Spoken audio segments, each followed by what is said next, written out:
So hello guys, welcome back to STBG and this Sandeep भैया। और guys लो आ गया मैं एक लेटरल एंट्री वालों के लिए धमाकेदार वीडियो के साथ। मुझे पता है कि लेटरल एंट्री वालों का जब से रिजल्ट आया है, सीयूटी का रिजल्ट आने के बाद से लेटरल एंट्री वालों के अंदर बड़ा डाउट है कि भैया ये बताओ मेरा स्कोर ये है, मुझे कौन सा कॉलेज मिलेगा, मैं कौन कौन से काउंसलिंग में अप्लाई करूं, कहां कहां काउंसलिंग चल रहा है, किसमें क्या रजिस्ट्रेशन फीस है, क्या कट ऑफ जाने वाली है और मुझे कौन सा ब्रांच मिल सकता है मेरे टोटल स्कोर के बेसिस पर। ये जनरल डाउट है और इस वीडियो को देखने के बाद तुम फुल्ली कट एंड क्लियर हो जाओगे कि तुम्हारे स्कोर के बेसिस पर तुम्हारा इस साल एडमिशन होगा कि नहीं होगा।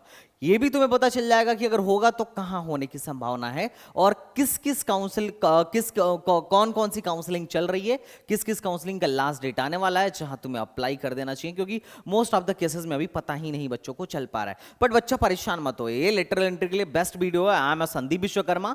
I have done my BTech in Electronics and Communication Engineering from Aligarh Muslim University and I am pursuing my masters from IIT Guwahati। और मैंने पिछले कई सालों में बहुत सारे बच्चों की काउंसलिंग करी है और मेरे बहुत सारे बच्चे बीटेक एक यूपी और ऑल ओवर इंडिया के डिफरेंट कॉलेजों में मेरे बहुत सारे स्टूडेंट्स अभी जाके बीटेक कर रहे हैं। पीछे हर साल मैं लेटरल एंट्री की काउंसलिंग कराता हूँ और हर साल लेटरल एंट्री के बहुत सारे बच्चे कॉलेजेस में जाते हैं। तो अगर मैं बात करूं कि अभी तुम्हें क्या करना है, तो देखो, सबसे पहले तुम्हारा स्कोर जब आया होगा तो उसमें तुम्हें तीन चीज दिख रही होगी। तीन सब्जेक्ट मॉन्डेटरी है लेटरल एंट्री के केस में। हाँ, अगर कोई आईजीडीटू वगैरह के लिए दे रहा है तो उसके लिए सिर्फ जनरल टेस्ट वगैरह ही चाहिए, बट हम यहाँ आईजीडीटू की बात नहीं कर रहे हैं। मोस्टली हम यूपी के कॉलेजों की बात करेंगे। अगर तुम्हें ऑल ओवर इंडिया भी चाहिए तो उस पर भी मैं वीडियो बना दूंगा। अगर तुम मेरिट बेस, जैसे हरियाणा में मेरिट बेस पे होता है, अगर तुम्हें मेरिट बेस पे चाहिए, CSMU में भी मेरिट बेस पे है, तो फिर मैं उस पर भी वीडियो बना दूंगा। जैसा तुम्हें चाहिए बताओगे तब, लेकिन वीडियो पे रिस्पांस अच्छा आना चाहिए। व्यूज आया ना आए, लेकिन तुम्हारा कमेंट बॉक्स में रिस्पांस ठीक हो, ताकि मुझे पता चले कि हाँ तुम्हें जरूरत है मेरी, so that I can work in this field. Okay guys, तो अब मैं बात करूं कि सब्जेक्ट क्या होनी चाहिए। तो देखो, मेजरली लेटरल एंट्री में यूपी में तीन सब्जेक्ट मैंडेटरी हैं। पहला है जनरल टेस्ट जो आपका होता है 250 नंबर का।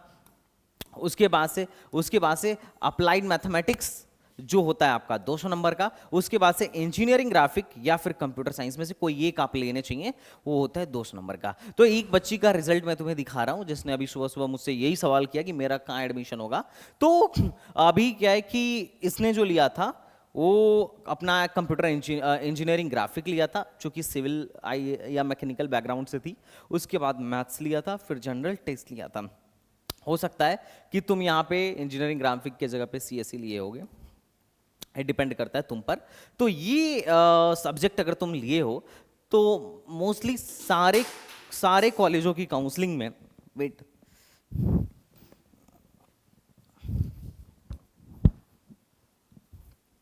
मोस्टली सारे कॉलेजों की काउंसलिंग में तुम क्या हो, एलिजिबल हो। ओके, अब जैसे इसके इंजीनियरिंग ग्राफिक में 200 में से 140 मार्क्स आए थे, जो कि बहुत बढ़िया ठीक है मार्क्स है। मैथ्स में 200 में से मात्र 64 नंबर आए। और उसके बाद से जनरल टेस्ट में अगर मैं जनरल टेस्ट की बात करूं तो लगभग तुम्हारे इसके मार्क्स आए थे 55 मार्क्स के आसपास। तो टोटल मार्क्स कितने का है, टोटल कितने का पेपर हुआ, 650 का। और इसमें इसके टोटल मार्क्स कितने आए, 140 प्लस 64 प्लस 55, इसके मार्क्स आ रहे हैं 259। अब ऐसे ही तुम भी अपने रिजल्ट पे अपने मार्क्स को जोड़ के यहां पर लिख लो।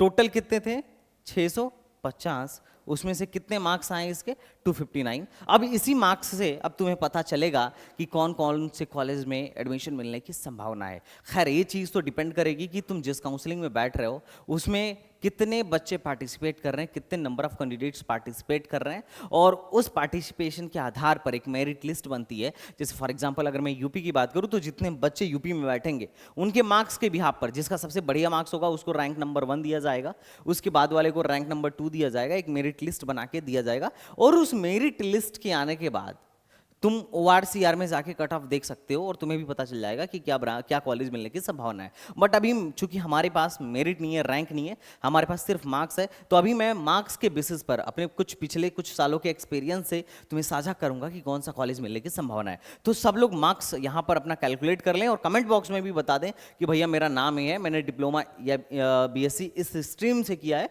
और मेरे मार्क्स इतने आ रहे हैं। हो सकेगा तो मैं आंसर करने की भी कोशिश करूंगा कि कौन से कॉलेज में तुम्हें अप्लाई करना चाहिए। नहीं है। अब मैं बात करता हूँ कहाँ कहाँ तुम्हें कॉलेज मिलने की संभावना है, कौन कौन सा कॉलेज सीयूटी के स्कोर को एक्सेप्ट कर रहा है और उसके चॉइस फिलिंग और रजिस्ट्रेशन का लास्ट डेट क्या है, थोड़ा सा मैं उसके बारे में डिस्कस कर लेता हूँ। तो पहला कॉलेज है triple M UT Gorakhpur. Triple M UT Gorakhpur no doubt बहुत अच्छा कॉलेज है। फीस इस साल बढ़ गई है, लाइक 1,35,000 के आसपास इन लोगों ने फीस कर दिया है। और ये देख सकते हो सीएससी में यहाँ पर 18 सीट है, लगभग 180 सीट बीटेक फर्स्ट ईयर में होता है, उसी का 10% सीट, 10% के आसपास सीट इन लोगों ने लेटरल एंट्री में दे रखा है। आईटी में 6 सीट है, ईसी में 12 सीट है, आईओटी अभी लेटेस्ट खुली है पिछले साल, उसमें 6 सीट है, मैकेनिकल में 12 सीट है, सिविल में 12 सीट है, केमिकल में 8 सीट है, इलेक्ट्रिकल में 12 सीट है। तो टोटल इतनी सीटें तुमको ट्रिपल एम यूटी में देखने को मिल जाएंगी। यहाँ बैठने के लिए सिर्फ और सिर्फ एक ही एलिजिबिलिटी क्राइटेरिया है कि आप या तो 3 साल के डिप्लोमा होल्डर होने चाहिए या फिर एटलीस्ट 2 साल के तो डिप्लोमा होल्डर होने ही चाहिए। बीएससी वाले भी एलिजिबल हैं, लेकिन पीरियोडिक डिप्लोमा होल्डर को दी जाएगी। उसके बाद से आपका कम से कम आपका जो इंस्टीट्यूशन है वो UP board of technical education से रिकॉग्नाइज्ड होना चाहिए। 60% आपका आपकी परसेंटेज जो है 60 होनी चाहिए। एससी एसटी के केस में 5% का रिलायबिलिटी है, और बीएससी वाले केस में भी सेम है कि 60% होना ही चाहिए। अब मैं बात करूं कि किस किस को अप्लाई करना चाहिए ट्रिपल एम यूटी गोरखपुर में, तो देखो टोटल 650 मार्क्स में से जिसके 625 मार्क्स आ रहे हैं, भाई हाईली रिकमेंडेड है कि तुम यहाँ अप्लाई करो, मोस्ट प्रॉब्ली तुम्हें एडमिशन मिल जाएगा। जिनके 300 प्लस है उनका भी बहुत हाई चांस है, जिनका 200 से कम है उनका थोड़ा लो चांस है। बट यहाँ स्पॉट राउंड भी होता है, मतलब इतनी जो सीटें देख रहा हूँ ना, नॉर्मल राउंड में कई बार ऐसा होता है नहीं भर पाती हैं क्योंकि पहले तो बच्चा एडमिशन ले लेता है पर बाद में एचबीटीयू आईआईटी लखनऊ इन सब में भाग जाता है। तो उस केस में क्या होता है कि स्पॉट राउंड भी होता है। लास्ट ईयर भी स्पॉट राउंड हुआ था, तो जिनके 200 के भी आसपास हैं वो स्पॉट राउंड में जा सकते हैं, टोटली डिपेंड करता है यहाँ पे। लेकिन जो 300 प्लस वाले हैं मुझे लगता है उनका काम इधर बन जाएगा। अब देखो एक चीज जो सबसे ज्यादा जरूरी है, देखो डिप्लोमा होल्डर वालों को लगता है यार हम तो जेईई मेन से नहीं जा रहे हैं, हमारा कहीं ऐसा तो नहीं होगा कि यार हम उतना प्लेसमेंट नहीं उठा पाएंगे जो बीटेक फर्स्ट ईयर वाले उठाते हैं। तो देखो ऐसा कुछ भी नहीं है, तुम्हारी क्लासेस बीटेक फर्स्ट ईयर वालों के साथ ही चलती हैं। आई मीन मतलब बीटेक वालों के साथ चलती हैं। जब वो सेकेंड ईयर वालों के साथ तुम्हारी क्लास मिलके चलेगी, उन्हीं के साथ तुम्हारा प्लेसमेंट होगा। जो कंपनी उनको अलाउ करेगी वो तुमको भी अलाउ करेगी, तो तुम्हें और उनमें कोई फर्क नहीं है। जबकि तुम्हारे पास एक प्लस पॉइंट है कि तुम ऑलरेडी एक टेक्निकल डिग्री ले चुके हो, और दूसरा प्लस पॉइंट ये है कि तुम डायरेक्ट सेकेंड ईयर में जाओगे, तुम्हारा 1 साल बच जाएगा। अभी तो तुम्हारे सामने छोटे हैं, लेकिन ये कि उन्होंने हो सकता है तुमसे ज्यादा मेहनत किया हो जेईई में अच्छा स्कोर करने के लिए, क्योंकि जेईई में कंपटीशन कम है, ज्यादा है। 14 लाख बच्चे भरे थे, सीयूईटी में कंपटीशन कम है। ऑल्दो सीयूईटी में सीट कम है, पर फिर भी सीयूईटी के थ्रू या फिर डिप्लोमा होल्डर्स को सेम कॉलेज में एडमिशन लेना आसान है as compare to JEE Main में बड़ा टफ है भाई। लेकिन इनके थ्रू मतलब इनके लिए तो मुझे जो लगता है पर्टिकुलरली क्योंकि आसान है, क्योंकि हम लोग बहुत लो रैंक तक एडमिशन होते हुए देखे हैं और कराया भी है। एक चीज और, तुम्हें से बहुत सारे बच्चे सोच रहे होंगे कि भैया आप काउंसलिंग कराते हो क्या आप हमारी काउंसलिंग करा दोगे? यस, हम तुम्हारी काउंसलिंग कर देंगे। हर साल हजारों बच्चों की काउंसलिंग करता हूं, जेईई मेन से भी करता हूं, सीयूईटी से भी करता हूं। और अगर तुम लेटरल एंट्री के थ्रू एडमिशन लेना चाह रहे हो तो भैया तुम हमारा प्रोग्राम बाई कर सकते हो। 3000 का प्रोग्राम है, इसमें हम तुम्हें ऑलमोस्ट यूपी में पूरे यूपी की काउंसलिंग करेंगे, चाहे वो ट्रिपल एम हो, एकेटीयू हो, एचबीटीयू हो, लखनऊ यूनिवर्सिटी हो, एमजेपीआरयू हो या फिर सीएसएमयू, जितनी भी यूनिवर्सिटीज हैं यूपी में सबकी काउंसलिंग करेंगे। जहां जहां पर सीयूईटी का स्कोर वैलिड होगा हम सीयूईटी के थ्रू मतलब पूरे यूपी में सीयूईटी के थ्रू तुम्हारी काउंसलिंग करने की कोशिश करेंगे। सीयूईटी के बाहर भी अगर कोई लड़की जैसे आईजीडीटीयू इंदिरा गांधी में जाना चाहती है, 24 लाख का एवरेज पैकेज है उसका, मतलब तुम यकीन मानो ये पूरा डिटेल वीडियो बनाया हूं, तुम एक बार देख लेना, लड़कियां अलाउड है वहां, उसमें भी हम तुम्हारी हेल्प कर देंगे अगर तुम्हें नीड पड़ी तो दिस इज द ऑल हमारा प्रोग्राम। इसमें हम क्या करते हैं तो देखो, हम पहले तो तुम्हारे लिए कॉलेज शॉर्टलिस्ट करेंगे कि कहां कहां तुम्हारा एडमिशन होने वाला है। दूसरा, हम तुम्हारी चॉइस फिलिंग बनाएंगे, क्योंकि अभी रजिस्ट्रेशन होगा, तो रजिस्ट्रेशन हम बताएंगे कैसे करना है। जब हम बताएंगे तो तुम रजिस्ट्रेशन करके बाकी का सब कुछ हमें दे देना, हम तुम्हारी चॉइस फिलिंग बनाएंगे, चॉइस फिलिंग भरेंगे, और उसके बाद तुम्हारा उसी बिहाफ पे, उस चॉइस फिलिंग के बिहाफ पे तुम्हारा क्या होगा, एडमिशन हो, तुम्हें कॉलेज अलॉट होगा। कॉलेज अलॉट होने के बाद क्या करना है सब कुछ हम बताएंगे, मतलब you just have to follow, जो हम बोलते जाएं तुम उसे फॉलो करते जाओ, मोस्ट प्रॉब्ली तुम्हारा एडमिशन हो जाएगा। हर साल बहुत बच्चों का काउंसलिंग कराता हूं, लेटरल एंट्री में भी अपने बच्चे हैं, बीटेक फर्स्ट ईयर में भी अपने बच्चे जाते हैं, तो तुम निश्चिंत होकर अपने को ज्वाइन कर सकते हो, बहुत फायदा होगा तुम्हें लेटरल एंट्री काउंसलिंग में। ओके गाइज, चलो हम आगे बढ़ते हैं ट्रिपल एम यूटी, उसके बाद हम आगे बढ़ते हैं अपने नेक्स्ट कॉलेज की तरफ। थोड़ी ब्राइटनेस मुझे लग रहा है घटानी पड़ेगी। दैट इज़ हमारा जो दूसरा कॉलेज है जिसकी पॉपुलैरिटी बहुत ज़्यादा है, बहुत ज़्यादा, और जेई मेन वालों को तो एडमिशन लेने के लिए बहुत रगड़ना पड़ता है।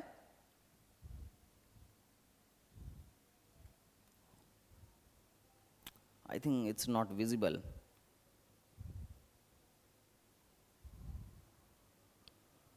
वो है अपना HBTU। HBTU में देखो क्या है, HBTU में टोटल जो सीट्स अभी अवेलेबल हैं कंप्यूटर साइंस में, टोटल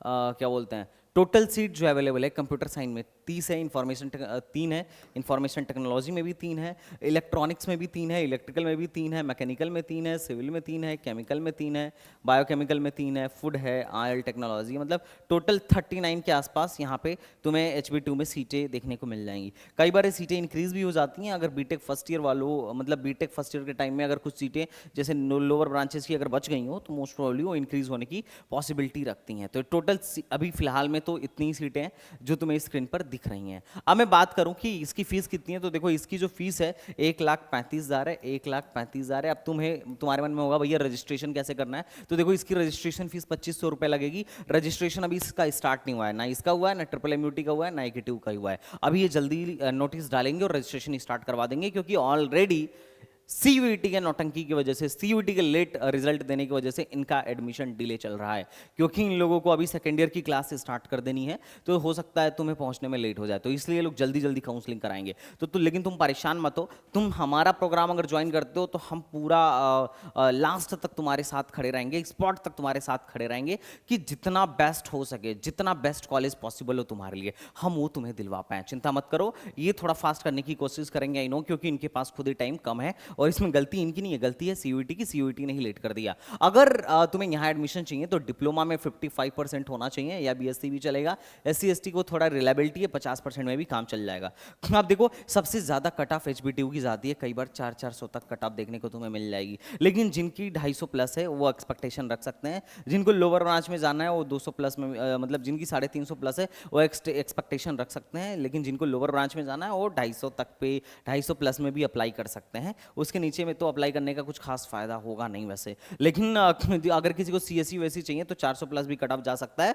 HBTU काफी पॉपुलर कॉलेज है और बहुत तगड़ा पैकेज है इसका, 10-12 लाख का CSE का एवरेज पैकेज है। अब तुम अपने को बीटेक फर्स्ट ईयर से अलग मत समझो, JEE मेन वालों से अलग मत समझो, क्योंकि प्लेसमेंट तुम्हारा और उनका साथ ही होता है। एडमिशन चाहे जिस भी मोड से हो रहा हो, प्लेसमेंट तो तुम्हारा, तुम दोनों का एक साथी होने वाला है, तुम्हारे कॉम्पिटिटर हैं वो, ठीक है।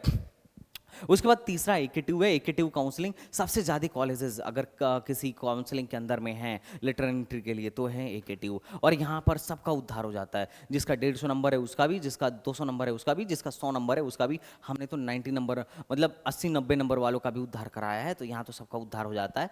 लो से लो रैंक पर एडमिशन हो जाता है। यहाँ तो डायरेक्ट एडमिशन भी चल रहा है। चलो हम उसके बारे में थोड़ी कहानी कर लेते हैं। अगर मैं रजिस्ट्रेशन की बात करूँ तो रजिस्ट्रेशन जल्दी स्टार्ट होने वाला है, अभी इसकी कोई भी इन्फॉर्मेशन नहीं है। रजिस्ट्रेशन फीस तुम्हारी 1,000 रुपये लगने वाली है। होम स्टेट वाले एलिजिबल हैं। अगर मैं बात करूं गवर्नमेंट कॉलेज की तो IIT लखनऊ यहाँ पे बेस्ट है, 300 प्लस मान के चलो कट ऑफ मिनिमम 325, मतलब 50% तो एटलीस्ट होना ही चाहिए, 325 प्लस मार्क्स तो होना ही चाहिए। उसके बाद है NIT सुल्तानपुर, फिर BIT झांसी है। 3 यहाँ के पॉपुलर कॉलेज हैं। फिर AITH कानपुर है। उसके बाद RECs में भी 250 पे भी हो जाता है, चिंता करने वाली बात नहीं है। ये है ओल्ड RECs और ये है नई RECs। इन नई RECs में तो ऐसे 200 नंबर पे भी होने की पूरी संभावना है, तो चिंता मत करो, 200 नंबर तक पे भी। अब REC बस्ती की क्लास IIT लखनऊ में चल रही है, REC प्रतापगढ़ की जो क्लास है वो तुम्हारी NIT सुल्तानपुर में चल रही है, REC गोंडा, REC अंबेडकर नगर में चल रही है, और REC मिर्जापुर ये तुम्हारा REC सोनभद्र में चल रही है। तो यहाँ पे 200 मार्क्स के आसपास में भी हो जाता है, और लगभग 200 से भी कम हो तो भी नित्रा टेक्निकल कैंपस में हो जाता है। और कई बार डायरेक्ट एडमिशन भी देखा गया है, डायरेक्ट एडमिशन भी नित्रा टेक्निकल कैंपस वगैरह में होता है, तो तुम वहाँ पर भी जाके बात करके अपना एडमिशन शटल कर सकते हो। उसके बाद अगर मैं प्राइवेट कॉलेजों की बात करूँ तो बेस्ट है JSS, AKG, kite, ABS, गलगोटी, SGL Bajaj, इनमें भी डायरेक्ट एडमिशन होता है। तो अगर मैं बात करूं कि एडमिशन के लिए इधर कितने मार्क्स चाहिए, तो देखो प्राइवेट कॉलेजों में ऐसा है कि अगर तुम्हारा लेस देन 100 मार्क्स है तो भी हो जाएगा, 100 से 200 के बीच में है तो भी हो जाएगा, 200 से 300 के बीच में है तो भी हो जाएगा, और 300 से प्लस है तो फिर तो तुम्हें गवर्नमेंट में ही अच्छा मिल जाएगा, ज़्यादा हाथ पैर मारने की जरूरत नहीं पड़ेगी। इधर डायरेक्ट भी एडमिशन हो जाता है, लेकिन जब डायरेक्ट जाते हो तो स्कॉलरशिप नहीं आती है यूपी गवर्नमेंट वाली। तो अगर यूपी गवर्नमेंट वाली स्कॉलरशिप चाहिए तो तुम काउंसलिंग के थ्रू जाना, और आराम से हम लोग एडमिशन करा देंगे, ज़्यादा परेशान होने की ज़रूरत नहीं पड़ेगी, अगर तुम एक्टिव हो, डेडलाइन को फॉलो कर रहे हो तो। ओके गाइस, फिर यूनिवर्सिटीज़ हैं। अब इसमें कुछ यूनिवर्सिटीज़ का भरोसा नहीं है यार। देखो क्या है, जैसे पिछली बार क्या हुआ था, लखनऊ यूनिवर्सिटी ने अपना अलग से लिया था, AKTU पे केस हो गया था इस वजह से। अब देखो इनमें प्रॉब्लम क्या है, इन यूनिवर्सिटीज़ में क्या है प्रॉब्लम कि ये लोग ना धीरे धीरे करके अपना अलग से भी भरते रहते हैं। जैसे अवध यूनिवर्सिटी में चल रहा है, मेरठ यूनिवर्सिटी में चल रहा है। जैसे अवध यूनिवर्सिटी ने पिछली बार सिर्फ कुछ ही ब्रांच अपने खोले थे, मैकेनिकल वगैरह ही खोले थे, CSE IT वगैरह नहीं खोला था। क्यों? क्योंकि वो पहले ही उसने अपना एडमिशन ले लिया था। तो अगर तुम्हारी लो रैंक है, तुम्हें सरकारी ही चाहिए, यूनिवर्सिटी भी चलेगा, तो इस केस में तुम्हें क्या करना होगा, ध्यान देना पड़ेगा यूनिवर्सिटी की वेबसाइट पे जा जाके। पता चले इन लोगों ने एडमिशन ले लिया और तुम उतार रहे हो हाँ AKTU भी आएगा फिर पता चला चॉइस फिलिंग में इनके ऑप्शन ही नहीं आ रहा है। तो ऐसा भी नहीं करना है, वो तुम पे डिपेंड करेगा कि तुम्हारे स्कोर कितना है, तुम्हारा रैंक क्या है, और उसके बिहाफ पे तुम्हें अपना दिमाग लगा के चलना पड़ेगा, वरना तुम्हारा नुकसान हो जाएगा। अब इसमें चौधरी चरण सिंह यूनिवर्सिटी है, BU है, अवध है। अब यूनिवर्सिटियों में हालात ये है कि 200 नंबर पे भी तुम्हारा एडमिशन हो जाएगा, सब सरकारी हैं उनमें भी एडमिशन हो जाएगा, बट तुम्हें कराने आना चाहिए। तो this is the all about universities also. Okay बच्चा पार्टी। अब बात करते हैं ये यूनिवर्सिटी का कहानी रहा, उसके बाद करते हैं एक लखनऊ यूनिवर्सिटी। ये काफ़ी तेज़ी से ग्रो करने वाली यूनिवर्सिटी है, जिसने प्लेसमेंट काफ़ी ठीक ठाक देना शुरू कर दिया, और जस्ट IT लखनऊ के पीछे ही इसका कैंपस बना हुआ है। इसका एडमिशन इस बार मोस्ट प्रॉब्ली AKTU के ही थ्रू होगा, और ये सारी ब्रांचेज हैं जिसमें ये लोग अपना BTech सेकेंड ईयर में एडमिशन देने वाले हैं। और अगर तुम्हारी 300 प्लस कट ऑफ है तो आराम से अप्लाई करना, एडमिशन हो जाएगा। 250 प्लस है तो भी चांस है, और 200 प्लस में भी चांस बन जाएगा लोअर ब्रांचेस में। I hope you are getting my point. उसके बाद एक यूनिवर्सिटी है जो है MJPRU रोहेलखंड यूनिवर्सिटी। इसका भी अभी रजिस्ट्रेशन शुरू नहीं हुआ है, जल्दी इसका रजिस्ट्रेशन शुरू हो जाएगा। इन ब्रांचेस में ये लेटरल एंट्री में एडमिशन देती है। फीस काफ़ी कम है, 80,000 के आसपास है, और अगर SC ST हो, इनकम सर्टिफिकेट 2.5 लाख से कम है, तो 8,000 में ही तुम्हारा BTech हो जाएगा पर एनम का। एलिजिबिलिटी क्राइटेरिया है कि डिप्लोमा 60% होना चाहिए, और कट ऑफ ये लगभग 250 मार्क्स प्लस हैं, तो तुम यहाँ पर अप्लाई कर सकते हो। MJPRU में 200-250 नंबर पे भी एडमिशन हो जाता है 650 में से। तो यहाँ पे सबसे ज़्यादा कट ऑफ जाएगी तो वो HBTU की जाएगी, HBTU की जाने के बाद IIT लखनऊ की जाएगी, IIT लखनऊ की जाने के बाद MMUT की जाएगी, MMUT के बाद KNIT की जाएगी, फिर BIT की जाएगी। उसके बाद AITH हो गया, RECs हो गया, वो तो लो रैंक पे मिलना शुरू हो जाती हैं। और प्राइवेट कॉलेज तो यार देखो, जिसके 100 नंबर भी हैं उसका भी एडमिशन हो जाएगा। सिर्फ 100 नंबर तो यार मतलब अब क्या कहूँ मैं बात तो तुम समझ गए होगे। तो these are the colleges for lateral entry. अब जिनको भी हमारा प्रोग्राम लेना हो वो क्या कर सकते हैं, STBZ Academy ऐप डाउनलोड कर सकते हैं। इस लिंक को मैं डिस्क्रिप्शन में भी डाल दूंगा। तुम हमारे ऐप को डाउनलोड करके भी वहां से तुम्हें प्रोग्राम ले सकते हो, और हम तुम्हारी हेल्प कर देंगे। और हर साल हम हेल्प बच्चों की करते हैं। और जैसे जैसे अभी देखो इनका एप्लीकेशन शुरू नहीं हुआ है, जैसे जैसे ओपन होना शुरू होगा मैं उस पर एक डिटेल वीडियो एक काउंसलिंग पे डिटेल वीडियो बनाता जाऊंगा, और एक काउंसलिंग के कट ऑफ्स को अच्छे से इलोबरेट करता जाऊंगा। और यहाँ पर रैंक प्रेडिक्टर भी जल्दी तुम्हारा आ जाएगा, ताकि रैंक आने के बाद तुम खुद भी जान सको कि कहाँ एडमिशन होने की ज़्यादा संभावना है। I hope you are getting my point guys. तो चलो मिलते हैं नेक्स्ट वीडियो में, तब तक के लिए बाय बाय, टाटा एंड जय हिंद।